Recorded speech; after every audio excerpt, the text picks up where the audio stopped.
24/8/2021 के 9 से 10 AM के शिफ्ट का पेपर हम लोग देखें। पहला क्वेश्चन दिया गया है tan theta plus 3 cot theta minus 2√3 बराबर 0 है। तो आपसे पूछा गया है कि cosec square theta plus sine square cos square theta का मान क्या मिलेगा। तो ये देख सकते हैं, क्या लिखेंगे। तो हाँ, एक काम करो, थीटा का मान आप 60 डिग्री रखोगे तो क्या मिलेगा। सेटिस्फाइड कर रहा है। √3 माइनस 2√3 0 आ जा रहा है। 30 पे तो ये 3√3 हो जाएगा ना, और नहीं होगा तो 60 रखने पर ये आ जाएगा 4/3 और ये आएगा 1/4, यानी 16 3 19/12 आंसर आ जाएगा। क्वेश्चन नंबर 2 दिया गया है selling price of 75 article is equal to cost price of 75 SP बराबर 60 CP। तो CP 75 SP 60, तो अप्रोक्सीमेटली लॉस आवर गेन, तो लॉस ही होगा ना, लॉस होगा कितने का 5 होगा और ये 4, यानी CP 100 तो 80, यानी कि 20% का लॉस आ जाएगा। 100-80 रेशियो में ही कर ले, ज्यादा बेहतर होगा। क्वेश्चन नंबर 3 दिया गया है कोई ग्राहक 10,000 रुपए की अंकित मूल्य वाली वस्तु को खरीदना चाहता है। दुकानदार इस पर दो प्रकार का छूट देता है, 25% एकल देता है या 14% 12% का दो छूट देता है। ग्राहक के लिए कौन सा छूट बेहतर होगा और क्यों। तो 14 और 12 यानी -26 प्लस 1.68 यानी 24.32% आ जाएगा ना।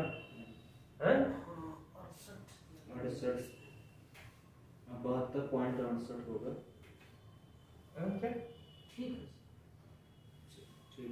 ठीक है, -26 प्लस 1। तो अब ये बताओ कि कहाँ ज्यादा फायदा मिल रहा है।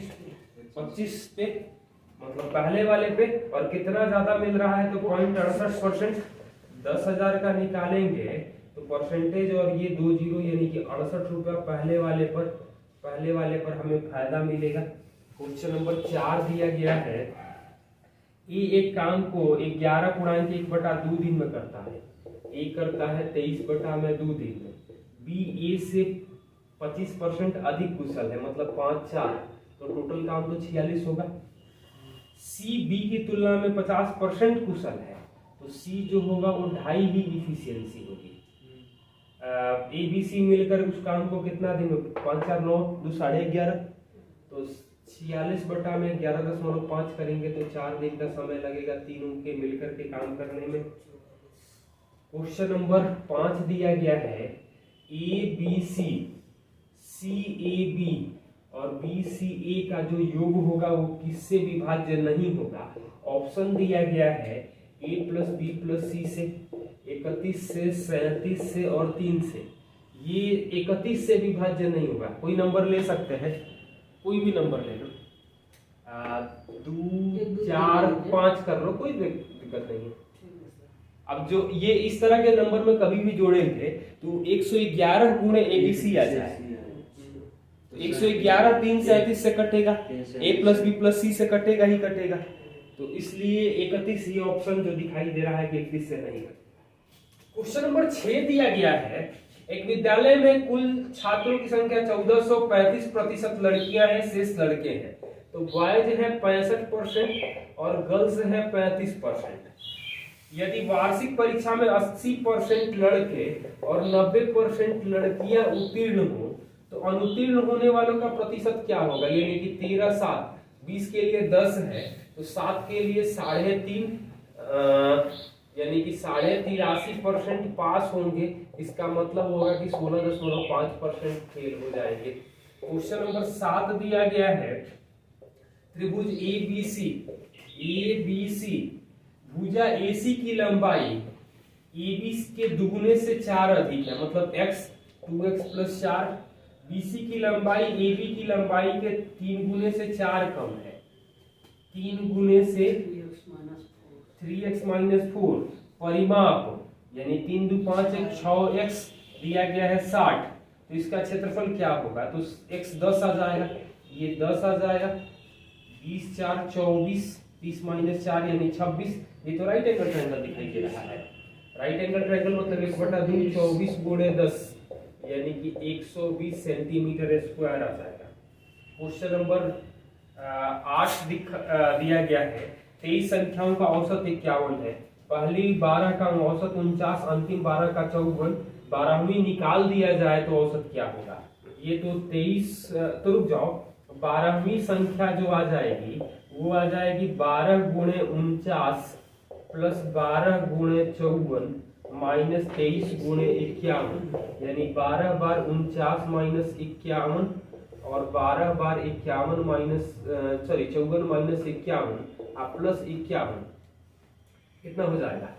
-2 यानी -24, 3 यानी कि 36 यानी कि 12 और 51 यानी कि 63 आ जाएगा। अब ये बताओ कि 23 गुणे 51 कितना हुआ? 23 गुणे 51 तो 23 गुणे 50 1150। एक 63 पर घटा दे, रुक जाओ, घटा दे रहे हैं। तो 1150 और 23, 1173 में से 63 घटा देंगे तो 1110 बटा में 22 संख्याएं होंगी। 63 का एवरेज ही घटा दे उससे। 63 का एवरेज ही घटा दें, आसान हो जाएगा। 63 का एवरेज घटा दे मतलब 12वीं संख्या है ना, 12वीं संख्या 63 आ गई। 63 ही घटा दीजिए, उसके बाद आ जाएगा। मैंने तो वही दो ही तो कर दिए हैं। तो ये बताओ कि 50 से तो थोड़ा सा ज्यादा आएगा, तो 50 दशमलव में एक ही ऑप्शन दिखाई दे रहा है 45, 51 तो होगा नहीं। क्वेश्चन नंबर 9 दिया गया है 3 और 9 का तृतीय अनुपाती p है, तो 9 स्क्वायर बटा 3 यानी कि 27 आ जाएगा p का मान। 6p 4 का चतुर्थ अनुपात ज्ञात करें, यानी 6 अनुपात 27 समानुपात 4 अनुपात x, तो 6x आ जाएगा 108, x आ जाएगा हमें 18, p का मान। चतुर्थ अनुपात ज्ञात करें तो चतुर्थ अनुपात x, हाँ तो x 18 आ जाएगा। क्वेश्चन नंबर 10 दिया गया है कोई रेलगाड़ी एक समान चाल से 450 किलोमीटर की दूरी तय करती है, यदि चाल 5 अधिक होती तो 1 घंटा कम लगता। चाल 5 अधिक होती तो 1 घंटा कम लगता 450, यानी x इंटू एक्स प्लस 5 आ जा रहा है 2250, यानी 45 गुणे 50 लिख सकते हैं। तो प्रारंभिक गति तो 45 थी। सामान्य चाल से चलते हुए रेलगाड़ी कितने समय में 315 किलोमीटर, तो 315 बटा 45 यानी कि 7 घंटा का समय लगेगा। क्वेश्चन नंबर 11 दिया गया है, सिंप्लीफिकेशन का है, कर लेना। 12 नंबर सवाल में x प्लस 1/x आपको 7 दिया गया है, तो x square plus 1/x square जो आ जाएगा वो 7 स्क्वायर माइनस 2 यानी कि 47 आ जाएगा। क्वेश्चन नंबर 13 दिया गया है, हाँ भाग दे दो, तो a square plus B square minus A B 21 आ रहा है, तो a square plus B square plus A B जो आ जाएगा वो 13 आ जाएगा, 373। हमें पूछा क्या है 1/a प्लस 1/b, यानी a plus b by A B पूछा है, यही ना। तो यानी कि जोड़ देंगे तो a square plus B square तो 17 आ जाएगा, है ये ना, और ए बी जो आ जाएगा वो -4 आ जाएगा, हाँ ये ना। तो a प्लस b जो आएगा वो a square plus B square plus 2ab, यानी 17 माइनस 8 यानी 9 का वर्गमूल आ जाएगा, तो 3 आ जाएगा, ये 3 आएगा, और ab का मान जो आया है -4 यानी -3 बटा में 4 आंसर होगा। क्वेश्चन नंबर 14 में अल्फा का मान हम लोग 30 डिग्री रख दे, क्या दिक्कत है? या रुक जाओ, sec square alpha into 1 minus 1 by cosec square alpha कर सकते हैं, a प्लस बी माइनस, तो ये तो 1 माइनस साइन स्क्वायर यानी कि कोस स्क्वायर हो जाएगा, कोस स्क्वायर यानी कि ये गुणा करेंगे तो 1 आ जाएगा। क्वेश्चन नंबर 15 दिया गया है, मान लीजिए त्रिभुज ABC और आर पी क्यू समरूप है, एरिया दिया है 16-25 में, यानी भुजा जो आएगा 4-5 में। AC का मान पूछा है, तो AC और RQ दिया कितना गया है? AC का मान ज्ञात कीजिए, QR 6 दिया गया है, तो 5 के लिए 6 है, तो एक के लिए आ जाएगा 1.2, AC आ जाएगा 4.8 सेंटीमीटर। क्वेश्चन नंबर 16 DI का है। क्वेश्चन नंबर 17 दिया गया है, त्रिभुज ABC के शीर्ष O केंद्र वाले वृत्त पर स्थित है। ABC AD परपेंडिकुलर है BC पर, AD परपेंडिकुलर है BC पर, वृत्त को P बिंदु पर मिलता है OA कोण। अच्छा, वो जो वृत्त बना रहे हैं, तो ये वृत्त है, तो ये केंद्र है, तो ये P पर मिलता है, यही ना है। तो B दिया गया है 68, C दिया गया है 52, तो पूछ रहा है कि DAP क्या होगा। DAP यानी कि ये बीच का कोण पूछ रहा है ना, तो ये बताओ कि 52 और 68 कितना हो गया? 120 यानी कि पूरा कोण A जो आना चाहिए वो 60 आना चाहिए। ये 52 है, 90 है, 52 है, 90 है, तो बाकी बचेगा कितना? 42, सॉरी, ये पूरा 38 होना चाहिए, ये जो आना चाहिए वो 22 आना चाहिए, ये पूरा 38 आना चाहिए। हाँ, ये ना। अब केंद्र से होकर जा, हाँ, तो रुक जाओ, तो ये भी तो 22 होगा, ये 22 है, तो ये भी तो 22 हो जाएगा। सर 38 से पूरा होगा ना? पूरा 38 होगा, ये इधर वाला भाग 22 हो जाएगा, तो ये बचेगा कितना बीच में? हाँ। क्वेश्चन नंबर 18 दिया गया है, ABCD एक चक्रीय चतुर्भुज है, ABDC को बढ़ाने पर E पर मिलती है। ABDC को बढ़ाने पर E पर मिलती है, और भी कुछ दिया गया है, ADBC को बढ़ाने पर F पर मिलता है, मतलब सीधा ये देख लेना, ये F पर मिलेगा। ADE 80 है, ADE ये 80 दिया है, यानी ये 100 हो जाएगा। AED ये 50 है, तो ये तो आ जाएगा, ये भी 50 आ जाएगा, ये आ जाएगा। कोण A पूछा है, तो 150 हो गया, तो यानी कि ये वाला कोण 30 हो जाएगा। यही पूछा है AFB, यानी कि कोण 30 डिग्री आ जाएगा। क्वेश्चन नंबर 19 फिगर ध्यान से देखना। ABC में कोण B समकोण है, कोण B समकोण है, कोट A दिया है 1/2, तो आधार बटा में लंब, ये आ जाएगा √5, ये C हो जाएगा। साइन A सबका मान रख रहा है, साइन A आ जाएगा 2 में √5, cos C कितना आ जाएगा? cos C आ जाएगा 2/√5 प्लस cos A आ जाएगा 1/√5, आप बटा में cos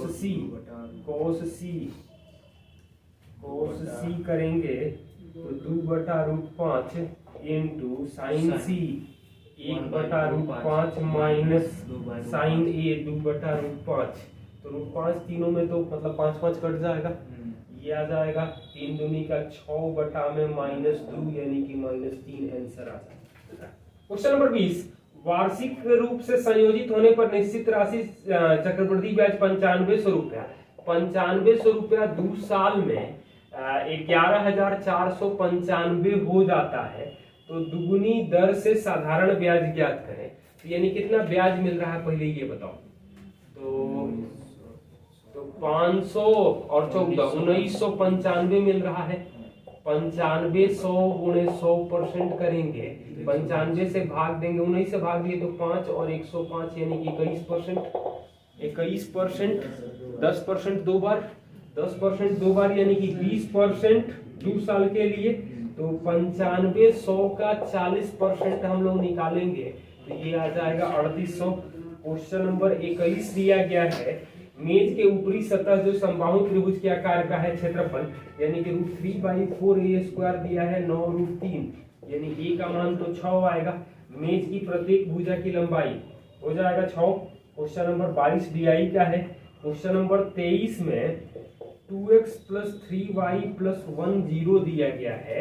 तो ये बताओ कि इसका माने a + b + c को 0 करेंगे तो 8x³ + 27y³ + 1 बराबर 3 × 2x × 3y × 1 यानी कि 18xy होगा। हाँ ये ना, तो 8x³ + 27y³ -18xy जो आएगा वो तो हमें +1 और यहाँ +8 दिया गया है तो +8 करेंगे मतलब कि 7 जोड़ देंगे तो 7 आ जाएगा आंसर हमें। क्वेश्चन नंबर 24 DI का है और 25 भी DI का है। बाकी कर लेना। Thank you.